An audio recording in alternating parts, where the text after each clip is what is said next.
This is Chapter 5 from A Banner in the Sky. It was still dark when Franz woke him. As in all mountain climbing, they were to make an early start, so that they could already be high on the peak by the best hours of the morning and back down to safety before the afternoon thaw. Some of the others in the loft were also stirring. Some were still asleep. They ate a quick breakfast and then put on their outer clothing, laced up their boots, and went out.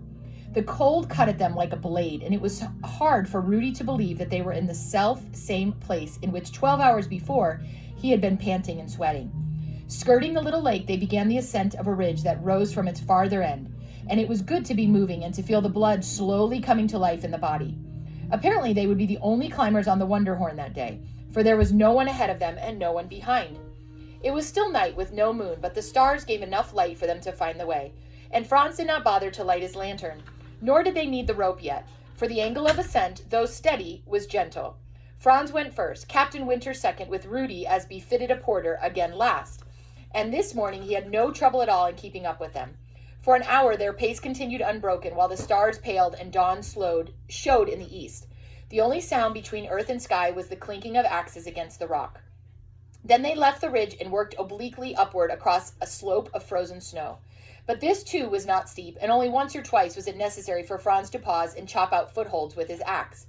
In another half hour, they reached a second ridge, the main southern buttress of the Wunderhorn. Here the real climbing would begin, and they stopped and roped up. "All right, boy?" asked Winter, smiling. "All right, sir," Rudy grinned back. Up they went then, and up. They followed the ridge for a while, worked out onto a face, returned to the ridge. They followed a deep cleft, then a series of ledges, then what seemed like a great curving stairway of granite slabs. The going was steep now. The mountain walls rose almost vertically, but Rudy felt no dizziness, and everywhere he was able to find good holds for hands and feet. Now and then, at a particularly tricky stretch, Franz and Captain Winter stopped up above and stood braced with the rope while he came after them, but not once did he need to put his weight on it, nor would he have slipped without it. For a long time the air had been gray with dawn light, and now suddenly it was golden, as the sun came up over the eastern ranges. The glaciers and snowfields below seemed almost to leap up at them in a dazzling glare. The mica and the rock around them glittered like diamonds. Quickly the day grew warmer, and soon they paused to strip off their sweaters and stow them in their packs. Then they went up again, and up, and up. Franz and Captain Winter alternated in the lead, and this, Rudy knew, was the greatest compliment a guide could pay to his employer, for no professional would dream of allowing an amateur to go first unless he was certain that that amateur was as capable as he was himself. Watching from below, the boy noted the differences between them. His uncle climbed as he did everything else, slowly, carefully, deliberately. His big body inched over a bulge or around a cornice as if it were a moving part of the mountain itself. The Englishman, on the other hand, was all quickness, lightness, and grace. He took no chances, all his movements were measured and sure, but he accomplished them with a dash and brilliance that made Rudy think of a fencer or a jousting warrior, rather than a man struggling with an inanimate rock. Now that he was in his natural element on a mountainside, it was easy to see why John Winter was ranked as one of the finest climbers in the world. The two men led. Rudy followed, and he followed easily. Not once did he need the rope. Not once did he delay them by slipping or tumbling. And now a great exhilaration filled him, as he realized that what they could do, he could do too. Indeed, there were times when he could have gone faster, and there were times when, peering up, he was certain that he could see better routes and holds and stances than the ones they were using. But this, of course, he kept to himself. It was enough to know that where they could go, he could go. Where anyone could go, he, Rudy Matt, could go too. They were climbing on the south side of the Wunderhorn. When they turned, they could see the valley and the town far below, and all around a high host of peaks. But one peak was missing. The peak was missing. For an hour they climbed, and then another, but the great tower of the Citadel remained hidden behind the shoulder of the Wunderhorn. Then at last they reached the shoulder. They came out into an almost level stretch beneath the mountain's summit cone, followed it around to a point above the west face, and there it was. Finding a sunny ledge, they took off their packs, unroped, and sat down to rest. Franz brought out cheese, sausage, and a jug of tea. While they ate and drank, they stared silently at the Citadel. As on every other time that he had ever looked at it, something that was half thrill and half shiver passed through Rudy's body. High though they were, at perhaps 11,000 feet on the Wunderhorn, the Citadel appeared still to soar as far above them as it had from the valley.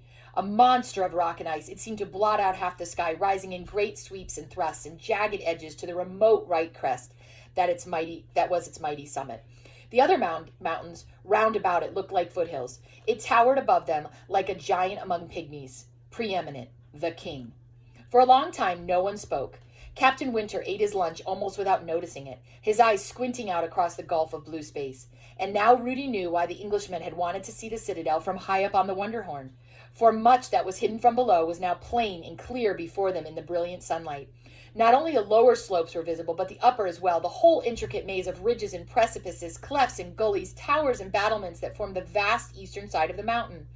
Plainest of all, in sharp profile against the sky, was the great twisting spine of the southeast ridge, and along it Rudy's eyes now moved slowly upward.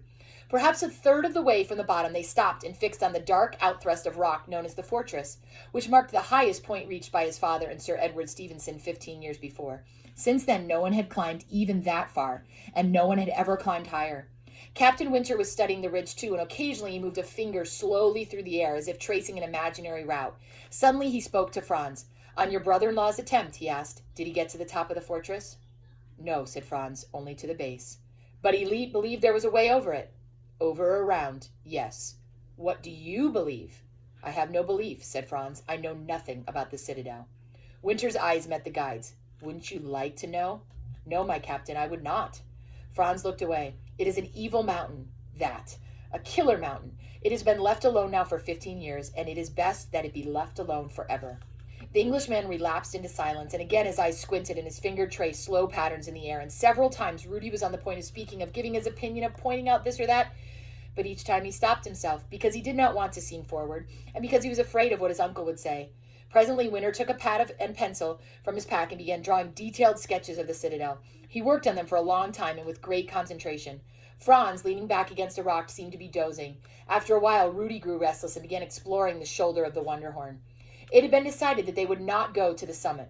Winter had what he wanted, an unobstructed, high-up view of the southeast ridge of the Citadel, and he was not interested in laboring up to the top of a peak that had been climbed many times before. It was therefore not up, but down, that Rudy looked, as he moved across the high shoulder along the route that had come up and now would soon be descending. Unless an idea struck him, unless there was a better route, and suddenly he was convinced that there must be. While the others still rested, he would spy out a better, more direct way down from the shoulder, and that would be his contribution to the day's climbing.